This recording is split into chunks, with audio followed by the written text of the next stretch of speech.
금요일의 코너입니다. 이세라의 네일 아트, 이세라의 미술 얘기. 이세라 작가 나와 있습니다. 안녕하십니까? 안녕하세요. 오늘은 어떤 주제를 가지고 나오셨는지 여전히 궁금해서 또 일주일을 잠을 잘 못 잤습니다. 네. 대체 뭔가요? 네. 김용준 기자는 가을하면 뭐가 떠오르세요?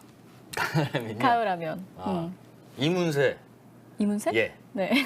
가 떠오릅니다. 이문세의 노래? 네네. 네. 한 곡 한번? 뭐 부르라고요? 저는 네. 가을하면 사랑이 떠올라요. 사랑이요? 네, 사랑. 낭만적이죠? 가을이니까요. 무슨 연관관계가 있는지 모르겠는데요. 네네. 쓸쓸해지니까요. 예, 예. 그래서 오늘은 이제 미술사 속 사랑꾼들의 이야기를 좀 준비해 왔습니다. 그래요? 뭐 네. 답이 정해져 있으시네요. 왜? 가을하고 사랑하고 네. 해서 미술사 속의 사랑꾼들의 사랑꾼 이야기. 예. 네, 맞습니다. 한번 들어보겠습니다. 네, 첫 번째로 소개해드릴 사랑꾼은 피카소입니다. 피카소가 사랑꾼이에요? 네, 뭐 오. 사실 이제 뭐 피카소가 사랑꾼이라고 하기에는 좀 나쁜 남자 면모가 저도 좀 그렇게 알고 있는데. 네, 조금 더 많이 보이긴 하는데요. 예. 저는 이제 미술사 속에서 나쁜 남자 한 명을 꼽으라고 하면 이제 주저없이 피카소를 꼽을 거예요. 오. 피카소는 굉장히 많은 여성들과 사랑을 했고 연애를 했고 관계를 맺었는데 그 어떤 여성을 만날 때마다 피카소의 어떤 작품 스타일이 굉장히 많이 또 변화를 합니다. 나쁜 남자인데도 사랑꾼이 될 수가 있군요. 그럼요. 예. 네, 이 피카소의 대표작 중에 하나거든요. 네. 이 작품을 한번 봐볼게요. 예. 꿈이라는 작품인데 말 그대로 이렇게 꿈을 꾸고 있는 것 같은 그런 여인의 모습을 그렸어요. 잠깐만요. 왜 지금 웃으세요? 가을 하니까 네. 진호님 가을 소개팅 아닌가요 하시고요. 네. 그다음에 릴라 더프트님 가을은 부끄러움을 타는 계절. 네. 배둥둥님 가을 하면 그대의 미소가 떠올라. 가을 하면 떠오르는 것들 계속 한번 올려줘 보세요. 제가 한번 읽어드리겠습니다. 굉장히 낭만적인데요, 네. 우리 시청자분들이. 네. 이 꿈이라는 작품 역시 피카소의 연인이었던 마리 테레즈라는 여성을 모델로 한 작품이거든요. 본인이 사랑했던. 그렇죠. 피카소의 대표작 중에 하나인데 네. 이 마리 테레즈를 주제로 한 작품을 피카소는 생전에 여럿을 남겼고 이 작품이 굉장히 인상 깊은 거는 이 전까지 피카소는 입체주의의 영향을 많이 받았던 굉장히 뾰족뾰족한 작품들을 많이 그렸어요. 네네네. 피카소의 대표작 중에 하나죠. 이 아비뇽의 처녀들을 유명한 작품이죠. 네, 입체주의의 시작을 알린 이 작품을 시작으로 해서 뭐 의자에 앉아 있는 여인 뭐 이런 것들도 있고요. 여러 가지로 이렇게 뾰족뾰족하고 각이 지고 이런 그림들을 그리다가 마리 테레즈를 만나면서 작품 스타일이 바뀝니다. 아까 그 피카소의 꿈도 그렇고 지금 이 그림도 그렇고 이것도 마리 테레즈. 둥글둥글하네. 그렇죠. 뾰족뾰족은 느껴지지 않고. 네, 맞습니다. 이렇게 둥근 곡선으로 구성이 된 그런 그림들이 많이 탄생을 하게 되고 뭐 여체의 아름다움이나 풍만함, 부드러움 뭐 이런 것들을 보여주게 되죠. 실제로 피카소가 마리 테레즈의 건강한 아름다움과 젊음 뭐 이런 것들에 굉장히 끌렸던 것 같아요. 그렇습니까? 네. 피카소의 작품은 애잔하다라고 애잔하다. 얘기를 해주시네요. 피카소의 작품이 그렇게 느껴지는 그림도 있는지 저는 지금 처음 알았네요. 항상 네. 뭔가 뾰족하고 눈이 뭐 여기가 있고 그렇죠. 입이 아프리카 이쪽 가면. 가 있고 네, 가면의 영향을 또 많이 써 있는 받았으니까. 느낌이었는데 네. 이런 작품도 그랬는데 그게 사랑하는 뭐 연인과의 어떤 그렇죠. 영향을 많이 받은. 네, 마리 테레즈라는 사람은 이 사람인데요. 굉장히 보기에도 이렇게 건강해 보이죠.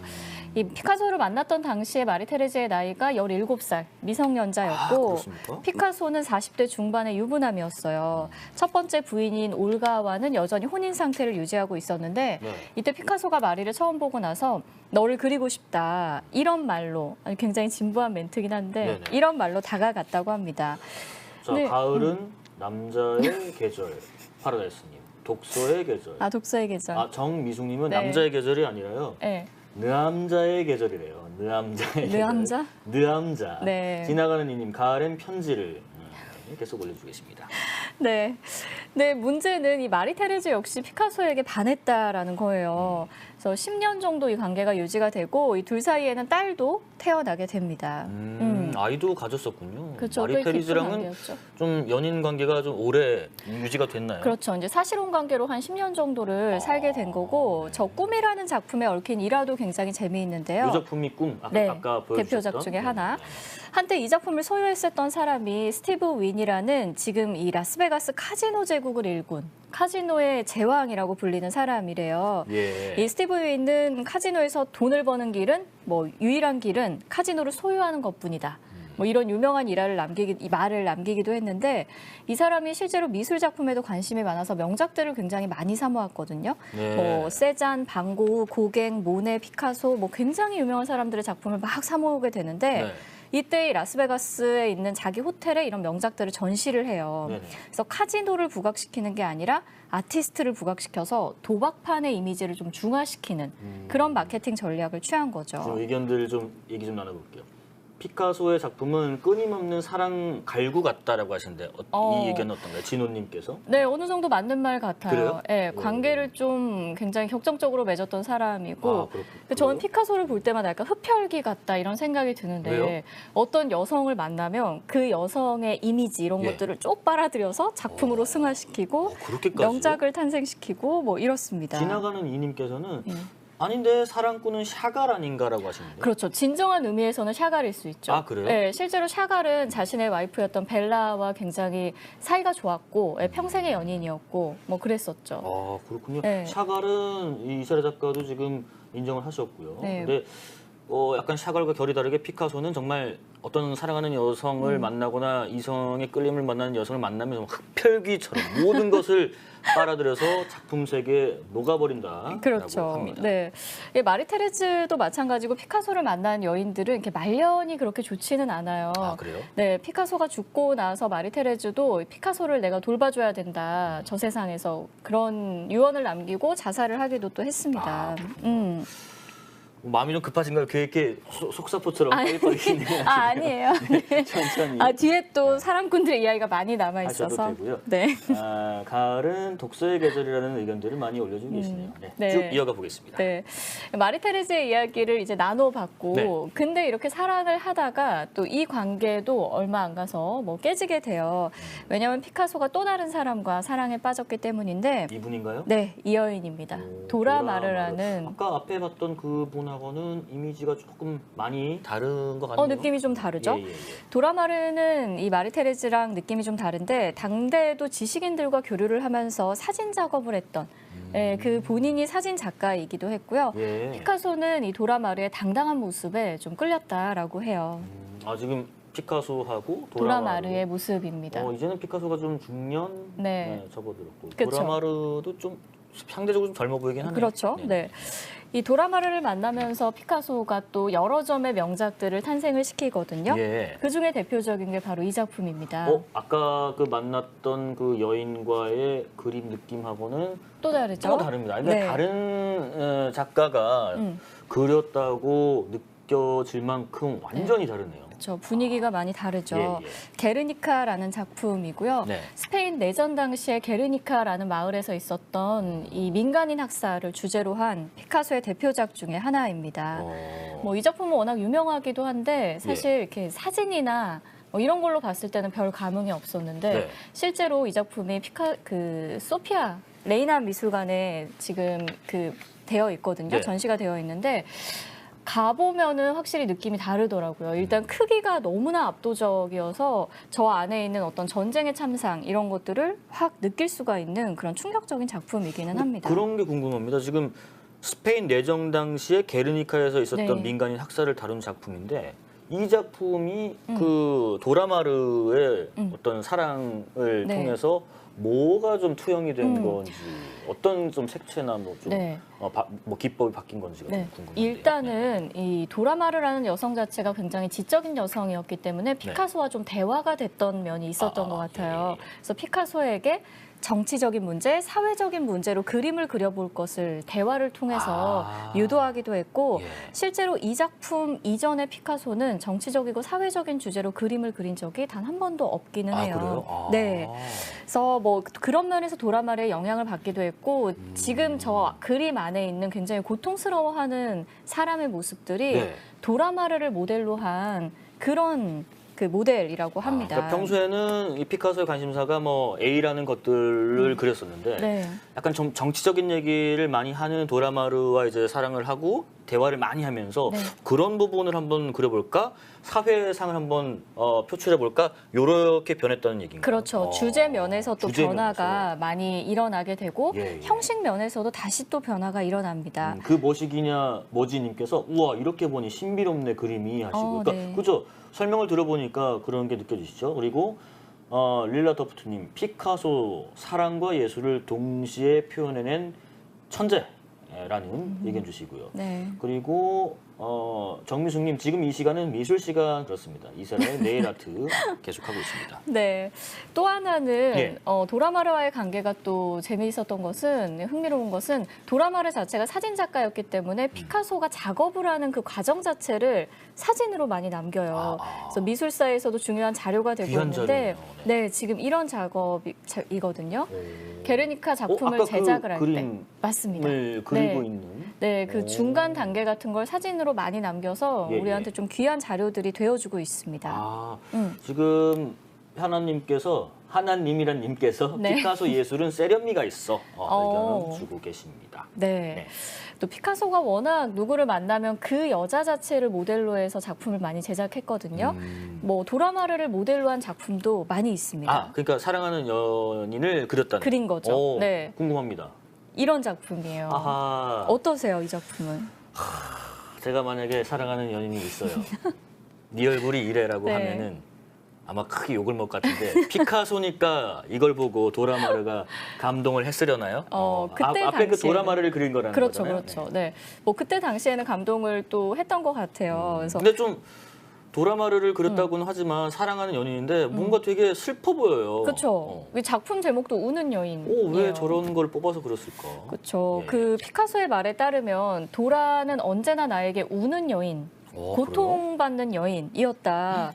뭐 이런 말을 안 좋은 거 해요. 아니에요? 부정적인 거 아니에요? 뭐 그렇죠. 이제 워낙 도라마르 자체가 좀 신경증이 있었던 사람이었기도 하고 예. 그래서 나중에 도라마르가 아주 나중에 이런 말을 합니다. 피카소가 자기를 우는 여인으로 여러 점을 그리거든요. 근데 그랬던 것에 대해서 저 그림들 안에 실제의 나 도라마르는 한 명도 없다. 저건 오직 피카소 자신의 모습을 나의 이름을 빌어서 이렇게 그린 것뿐이다. 봐요, 제가 아까 그랬잖아요. 그건 네. 이 생각이고 이 속에 있는 마음이 도라마르는 아마 그랬을 거예요. 아, 목천님, 그렇죠. 저 사진 경매에 나온 것 같은데 아까 그 피카소를 그러니까 그 그리고 있는 그 과정의 사진이 경매에 나왔었어요. 사진 자체가요. 그랬다고 하네요. 유아기들이 그리는 그림들이 피카소 그림 같다라고 모카님께서 그죠, 좀 난해하긴 하지요. 네. 다음 이야기 주인공도 계속 들어보겠습니다. 네, 다음 이야기의 주인공은 아주 뜨겁게 사랑을 하다 간 멕시코의 화가 프리다 칼로와 디에고 리베라의 이야기를 가져왔습니다. 프리다 칼로 네. 저는 좀 들어봤고 좋아하세요? 그리고 그 그림 형식을 굿즈로 한 그 제품도 네. 일부 갖고 있어서 낯설지 그러세요? 않습니다. 특히나 그 눈썹과 눈썹이 저렇게 네. 하나로 연결돼 있고 또 얼굴 안에 또 얼굴을 그리는 화법도 그렇죠. 굉장히 특이한데 네. 결론적으로 이해는 못했어요, 끝까지. 왜 지금 저렇게 이 작품은 어떠세요, 그럼? 이 작품 역시 제가 말한 모든 것들이 들어있는 데다가 면사포 같은 것까지 하고 네. 있어서 더 난해하네요. 더 난해하세요. 네네. 이거는 이것도 이제 사랑과 관련이 있습니다. 그렇죠. 네. 지금 저 정중앙에 네. 이마 정중앙에 있는 사람이 디에고 리베라라고 해서요. 이 프리다 칼로의 연인이자 남편이자 뭐 그런 사람입니다. 프리다 칼로라는 사람이 지금 사진 나오죠? 네. 실제로 눈썹이 이렇게 거의 맞아요. 일자로 예. 이렇게 붙어 있더라고요. 굉장히 미인이에요. 이 프리다 칼로가 그린 방금 본 그림은 자화상이자 자기 남편이었던 디에고 리베라의 초상이거든요. 네. 저 남자가 디에고 리베라인데 디에고 리베라는 멕시코의 국민 민중 화가였습니다. 벽화를 그리는 화가였고 머리 스타일이 약간 저 중국 마오쩌둥이나 뭐 이런 네. 사람 같긴 한데 네. 계속 이어가시죠. 네. 두 사람이 처음 만났을 때 프리다 칼로는 21살에 불과했고요. 네. 디에고는 한 42살이었고 역시 유부남이었습니다. 그래요? 네, 이미 뭐 디에고는 유명한 화가였는데 이 두 사람이 운명적인 사랑에 빠지게 돼요. 네. 그래서 결국은 두 사람이 결혼을 하게 되는데 앞서 봤던 작품을 다시 보시면 네. 이 작품은 지금 제목 자체는 자화상이거든요. 네. 뭐 디에고 온 마이 마인드라고 되어 있고 제목 자체는 역시 자화상이라는 제목인데 네. 그러니까 자기 자화상을 그리면서 자기 얼굴 정중앙에 디에고 리베라를 딱 박아버린 거죠. 그러면 저거네요. 내 안에 너 있다.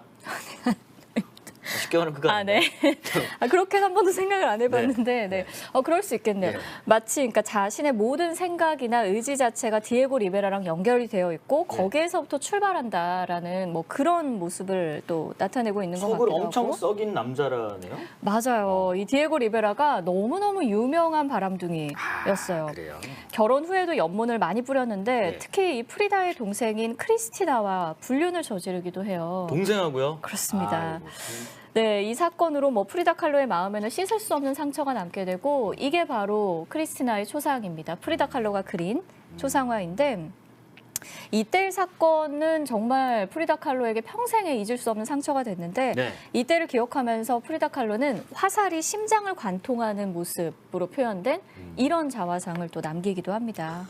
사랑하는 연인의 어떤 관계의 변화에 따라서 또 그림 속에서 나타나는 또 풍경도 좀 달라지는 것 같습니다. 그렇죠. 혹시 우리나라 작가 중에서는 이런 네. 미술사와 좀 사랑 이런 거 네, 있겠죠? 그래서 제가 눈빛이 준비했죠. 있는 눈빛이. 네. 우리나라 작가분 중에서도 한 분을 좀 소개를 해드리려고 하는데 네. 김한기 화백과 김양한 여사의 이야기입니다. 두 분이. 네, 앞에 두 작가, 이 서양 작가와는 또 사뭇 다른 느낌의 러브 스토리가 될 것 같은데, 그래요? 뭐 이미 김한기 작가는 한국적 추상, 뭐 전면 점화 이런 걸로 네일아트에서도 몇 번 소개를 해드렸었던 작가인데 이건희 컬렉션이 이슈가 되면서 다시 한번 주목을 받고 있는 그런 작가이기도 해요. 네네. 김양한 여사와 김한기 화백의 사랑 이야기는 굉장히 유명하거든요. 이 김양한 여사의 본명은 변동님이었습니다. 네. 개명 과정에서부터 두 사람의 사랑을 좀 볼 수 있는데 김한기 화백은 김양한 여사를 만날 때 당시 전부인과의 사이에서 낳은 자식이 3명이나 있는 그런 사람이었어요. 당연히 변동님 여사의 집안에선 결혼을 반대했고 네. 이때 이제 가족과의 연을 끊고 김한기 화백을 따라가겠다라는 의지를 담아서 성도 김으로 바꾸고 남편의 성을 따라서 이 향안이라는 이름은 김한기 화백이 어렸을 때 쓰던 아호였다고 해요. 그래서 당신의 이름을 나에게 주면 이제 남은 생을 당신을 위해 살겠다라는 말로 이 김양한 여사가 먼저 청혼을 했고 실제로 그 약속을 지키면서 살게 됩니다. 성도 바꾸고 이름도 네. 바꾸고요. 엄청난 사랑이죠. 예, 예. 네. 74년도에 김한기 화백이 사망을 하니까 김양한 여사가 고인의 작품을 모으고 뭐 생애를 자료로 정리하는 데 전념을 하게 되고요. 네. 78년에는 환기재단이라는 걸 설립을 하고 92년도에 지금 부암동에 위치해 있는 환기미술관을 설립을 하게 됩니다. 국내에서는 뭐 처음으로 개인의 사비로 만든 그런 최초의 미술관이라고 해요. 예. 저 부암동 전 지나가다 본 적 있는 것 같습니다. 굉장히 네. 아름다워요. 네네네. 올해가 환기미술관이 설립이 된 지 30년이 된 해예요. 네. 현재 환기미술관에서는 미술관이 건립되기까지의 스토리와 뭐 일화가 담긴 그런 작품들을 볼 수 있는 특별전이 열리고 있는데요. 연말까지 이어지니까 한번 좀 보셔도 좋을 것 같습니다. 그러네요. 네. 얘기를 들어보니까 한번 가보고 싶은 마음이 듭니다. 네. 우리끼리의 얘기, 네. 환기미술관이 건립되기까지라는 전시고요. 올 연말까지 이어집니다. 환기미술관에서. 네. 하여튼 뭐 환기미술관에 가면은 요 전시를 볼 수 있다는 정보까지 주셨고요. 네. 김양한 여사는 근데 이상시인 아시죠? 알죠. 네. 이 이상시인과 짧게 결혼 생활을 했던 사람이기도 그래요? 합니다. 네. 그래서 김양한 여사를 이야기를 할 때 흔히 이상과 김한기 두 천재의 아내였던 이 여인 이렇게 또 소개를 하기도 해요. 굉장히 매력적인 분이셨나 보네요. 네, 그랬던 것 같아요. 근데 사실은 뭐 누구의 아내가 아니라 이 김양한 여사 역시 당시로서는 굉장히 보기 드문 신여성이었고요. 네. 경기여고와 이화여대를 졸업을 하고 이화여대에선 영문학을 전공을 했다라고 하고요. 2권의 수필집을 내고 개인전을 열기도 한 작가이기도 합니다. 본인이. 예. 그래서 2004년에는 별세를 해서 현재는 뉴욕의 공동묘지에 김한기 작가와 나란히 묻혀 있습니다. 김한기 작가 그리고 김향한 여사 또 시인 이상 씨까지 이렇게 네. 쭉 이어진다고 표현하면 좀 그런 것 같은 러브 스토리. 네. 거기에 따른 우리나라 사례 얘기도 좀 해봤습니다. 낙엽이 좋다. 걷자, 가을이다라고 낭만적인 또 미술 얘기하니까 이렇게 좀 촉촉한 의견들을 올려주고 계시네요. 인사드리고 물러가겠습니다. 지금까지 KBS 용감한 라이브였습니다. 같이 인사드리시죠. 네. 고맙습니다.